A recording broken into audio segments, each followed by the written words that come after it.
ہمارے پاس تو فارم 45 موجود ہیں. اگر اتنی ہمت ہے اور تم کہتے ہو کہ ہم عوام کے ذریعے سے حکومت میں آئے ہیں تو لے آؤ تم بھی فارم 45 اور ہم بھی لے آتے ہیں. بنا دو ایک جوڈیشل کمیشن, قوم کے سامنے اسی طرح سے کاروائی چلائیں جسٹس فائز عیسیٰ صاحب جس طرح بھی انہوں نے پچھلے چند مقدموں میں چلائی تھی. ایک ایک فارم آتا جائے گا اور ان تالے آزماؤں کا اور ان جمہوریت پر شبخون مارنے والوں کا اور ان کے اعلی کاروں کا چہرہ بے نقاب ہوتا چلا جائے گا اور یہ ہمیشہ کے لیے ہمارے سروں سے ہٹ جائیں گے. اور سامنے فارم 45 لے کر آؤ. فارم 45 کے علاوہ ہم کسی حکومت کو نہیں مانتے, اس لیے کہ یہ جبرن ہم پر مسلط کیے گئے ہیں. کاکڑ صاحب کی جو حکومت تھی وہ پی ڈی ایم کی ایکسٹینشن تھی, وہ کوئی الگ سے حکومت نہیں تھی. جو کچھ پی ڈی ایم کی جماعتوں نے حکومت قائم کی تھی, رجیم چینج کی تھی اور انہوں نے سندھ ہاؤس آباد کر کے کہتے ہیں کہ ہم نے تو آئینی کام کیا تھا. آئین کے تحت عدم اعتماد کی تحریک لائے تھے, آئین کے تحت ہم نے پارلیمنٹ میں تبدیلی ہم لے کر آئے تھے.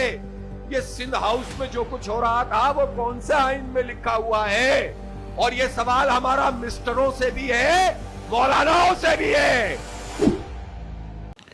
السلام علیکم. یہ جماعت اسلامی کے امیر حافظ نعیم الرحمن کی تقریروں کی دو الگ الگ ویڈیو کلپس ہیں جہاں وہ پوری شعلہ باری کے ساتھ اس ملک کے موجودہ سسٹم کو, اس کے طریقہ کار کو اور اس کی راہ عمل کو ایک بہادر انسان کی طرح چیلنج کرتے نظر آ رہے ہیں. اور بالکل حافظ نعیم الرحمن اپنے اہداف میں, اپنے ذاتی اور اپنے ویژن کے مطابق اپنے گول میں یہاں بالکل غیر مبہم, دو ٹوک اور واضح نظر آ رہے ہیں. گویا کہ وہ سمجھ رہے ہیں کہ ملک میں 2 سال قبل جو تبدیلی آئی وہ حقیقت میں رجیم چینج تھی, اور رجیم چینج کسی ایک فرد کے خلاف نہیں بلکہ یہ ایک پورے سسٹم کے خلاف ایک تبدیلی تھی. ایک وقت کے ایک دھارے کا پہیہ جو ہے, وقت کے ایک دھارے کو موڑنے کی کوشش, اور ایک وقت کی جو گاڑی ہے جو آگے نکل گئی تھی بہت سے معاملات میں, اس کو ریورس گیئر لگانے کی ایک ابتدا ہے. اور یوں رجیم چینج جو اس ملک میں ہوئی اس کا بظاہر اور پہلا نشانہ عمران خان تھے, جن کو منظر سے ہٹا کر تقریباً اپنے تئیں مائنس کر دیا تھا عالمی قوتوں نے, انٹرنیشنل فورسز نے, اور اس کی پیروی پھر یہاں پاکستان کی اس اسٹیبلشمنٹ نے کی تھی, اس کی سہولت کاری اور معاونت جو ہمیشہ سے مغرب کی ایک الائی رہی ہے. اور مغرب یہ سمجھتا ہے کہ وہ اپنی ایک ایکسٹینشن یہاں رکھتے ہیں, پاکستان ایڈیشن کے طور پر وہ یہاں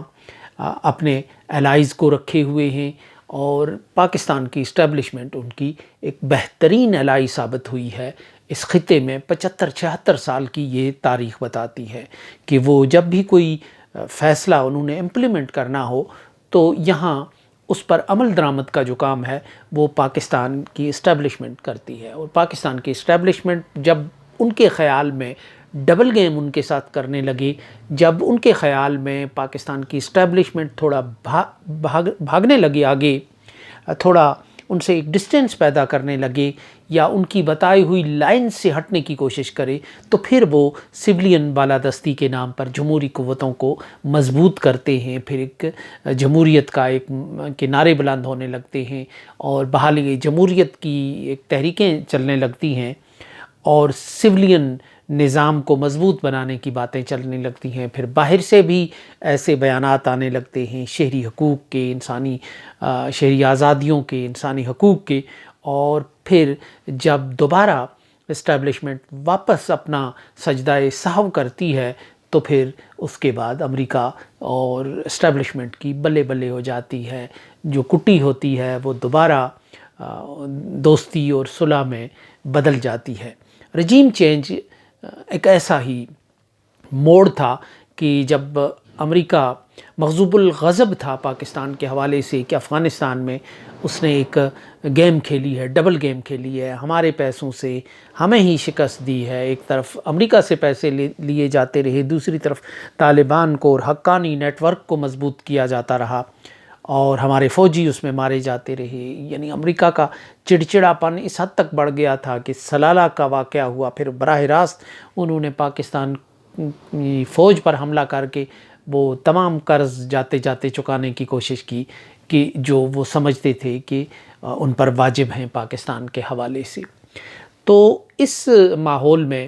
جو عمران خان تو پہلے ہی ایک برانگیختہ ہیں، من کا زیر پا ہیں اور اس سسٹم کے خلاف اٹھ کھڑے ہوئے ہیں. وہ انٹرنیشنل اسٹیبلشمنٹ اور اپنی اسٹیبلشمنٹ کا یہ 75 سال کا گٹھ جوڑ ہے وہ اس کو توڑنا چاہتے ہیں اس دفعہ، اور وہ چاہتے ہیں کہ جو پاکستان کی اسٹیبلشمنٹ ہے، فوج ہے، وہ پیچھے چلے جائے، اپنے مقام پر چلے جائے اور سویلین جو لوگ ہیں ان کو ان کے حال پر چھوڑ دے،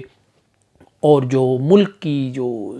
پالیسیز ہیں وہ آئین کے مطابق ان کو سول حکومت کو چلانے کا موقع دے. تو اس آواز میں ایک توانا آواز حافظ نعیم الرحمن کی صورت میں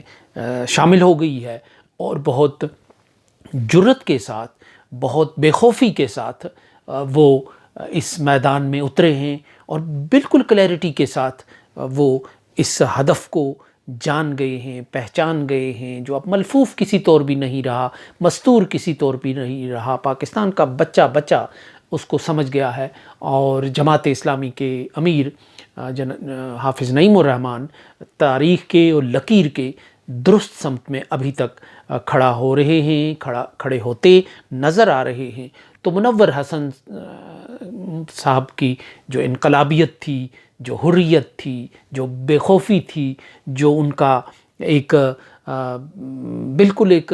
ریڈیکل انداز جس کو کہہ سکتے ہیں، باغیانہ انداز اس سسٹم سے، اس کی منافقت سے، اس کی دوعملی سے، وہ حافظ نعیم کی شخصیت میں جھلکتا ہوا اور وہ واپس وہ ماحول اور وہ منظر لوٹتا ہوا نظر آ رہا ہے. اور حقیقت بھی یہی ہے کہ عمران خان اس رجیم چینج کا براہ راست شکار ہوئے، لیکن اس رجیم چینج میں وہ جماعت اسلامی کراچی کے اقتدار سے محروم ہو گئی اور حافظ نعیم الرحمن کراچی کے میئر بننے کے اہل تھے، لیکن جس طرح فارم 47 کا قومی انتخابات میں تجربہ کیا گیا اور اسی طرح حافظ نعیم الرحمن کو میئر بننے سے روکا گیا. حالانکہ ایک شہر کی میئرشپ تھی، کوئی آفت نہیں آنی تھی، کوئی اسلام نافذ نہیں ہونا تھا پاکستان میں، کوئی پولیٹیکل اسلام کی ویو نہیں چلنا تھی. ایک شہر میں، ایک بڑے شہر میں، سب سے بڑے شہر میں، عروس البلاد میں ایک میئر بننا تھا جس نے اپنا ایک کام کرنا تھا، عوام کی خدمت کا کام کرنا تھا، تعمیر و ترقی کا، انفراسٹرکچر کا اور دوسرے عوامی بھلائی کے کام کرنا تھے. لیکن وہاں بھی جماعت اسلامی کا جو اقتدار ان کو گوارا نہیں تھا. اور پھر جب فارم 47 کا یہ سیٹ اپ قائم ہوا اور یہ نقشہ قائم ہوا اور یہ منظر بنا، تو اس سیاسی اور انتخابی لینڈسکیپ میں سے جماعت اسلامی کو تقریباً مائنس کر دیا گیا. اور یہ ایسا ہی ہے کہ وہی خواہش ہے کہ جو پولیٹیکل اسلام کو وائپ اپ کرنے کی، لپیٹنے کی، محدود کرنے کی ایک مہم ہے اس خطے میں. اور یوں لگ رہا ہے کہ حافظ نعیم الرحمن اس سازش کو جان چکے ہیں. وہ یہ جان چکے ہیں کہ جب تک پاکستان کی اسٹیبلشمنٹ اور انٹرنیشنل اسٹیبلشمنٹ کا یہ گٹھ جوڑ کمزور نہیں ہوتا، یہ 75 سال کا جو ان کا یارانہ یہ رشتہ، یہ ٹام اینڈ جیری کا یہ جو کھیل جاری ہے، جب تک یہ کمزور نہیں ہوتا، نہ ان کی جماعت کے لیے کوئی راہ بن سکتی ہے اس لینڈسکیپ کے اندر داخل ہونے کی، اس کینوس کے اندر اپنا کوئی جگہ بنانے کی، اپنا کوئی مقام بنانے کی، اور نہ ہی وسیع تر پاکستان کے لیے اس ریجن میں اور اس گلوب میں پاکستان کے لیے کوئی بہتر اور باوقار رول بن سکتا ہے. تو یہ نظر آ رہا ہے کہ حافظ نعیم الرحمن ایک ٹھیٹھ انقلابی کے طور پر اپنے سیاسی، اپنے جماعتی مفادات اور موقف سے بالاتر ہو کر ایک اصول پر کھڑے نظر آتے ہیں، بالکل ایسے ہی کہ جیسے انہوں نے فارم 47 کی جیت کو پیروں کی ٹھوکر پر رکھ کر واپس منہ پر دے مارا تھا، بالکل اسی طرح وہ ایک ٹھیٹھ انقلابی کے طور پر آگے بڑھتے نظر آ رہے ہیں۔ اور یہ پاکستان کی سیاست میں، پاکستان کی غیر نظریاتی ڈی پولیٹیسائز ہوتے ہوئے ماحول میں، غیر نظریاتی بگڑتی ہوئی سیاست میں یہ ایک روشنی کا ایک اور استارہ بن کر ابھر رہے ہیں حافظ نعیم الرحمن۔